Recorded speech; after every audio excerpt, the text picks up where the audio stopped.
had some success here back in '99 and did pretty well after that, the Australian Open. So kind of always have that in the back of my head. And you know, it's always good to see if you can try to get some matches in before the Australian Open. You know, you try to prepare yourself as good as you can. And you know, the real test then will be once you get on the court, when it counts again, trying to win the matches, the important points. Usually much easier to sort of give you an answer, you know, after you played your first match and sort of see where you are. You know, how quick are you moving, or how slow are you moving, or you know, are you adjusting well, and how's the racket speed? Are you playing the right points at the right time? And all these kind of questions that are going to come up again, and hopefully you can, yeah, pick it up pretty quickly again. If not, it means you have to go back and work hard and see when that day will be. You spent the last week in Hawaii. What are those conditions like, and do they compare at all to the conditions here? A little bit different. It was quite humid and actually really hot, which obviously is very good to prepare yourself, you know, especially down for Australian Open, because it can get really, really hot down there.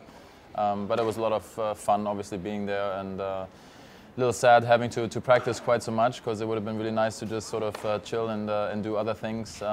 But at the same time, you got to do what you got to do. But yeah, it was fantastic, and hope to be back there as soon as possible. And what else were you working on in the off season, maybe before you went to Hawaii? Not too much, really. The usual things, you know, try to stay fit, try to, you know, stay lean as much as I can. A little bit on the endurance work, you know, and then just really get used to just playing again and doing the stuff on court that you need to do to feel comfortable.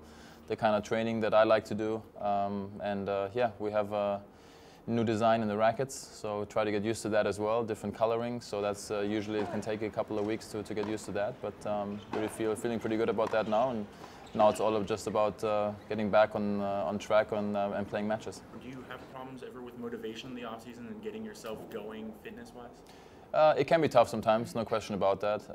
Especially now when you're home during the holiday season, and you know, it's comfortable, it's cozy, and you know, you want to kind of just relax a little bit more than usual. And when you have a family, I guess it makes it a little bit tougher too. You're not so flexible of just doing and getting up and doing what you want anymore. So you know, it's an adjustment. At the same time, I think you know that you know, you got to be self-disciplined, and then mentally you got to be ready again. And the hunger is still there, and the desire to work hard is still there. And I think as long as that's there, I'll continue to try my best on the court and try my best to keep in good shape and see where else it can take me.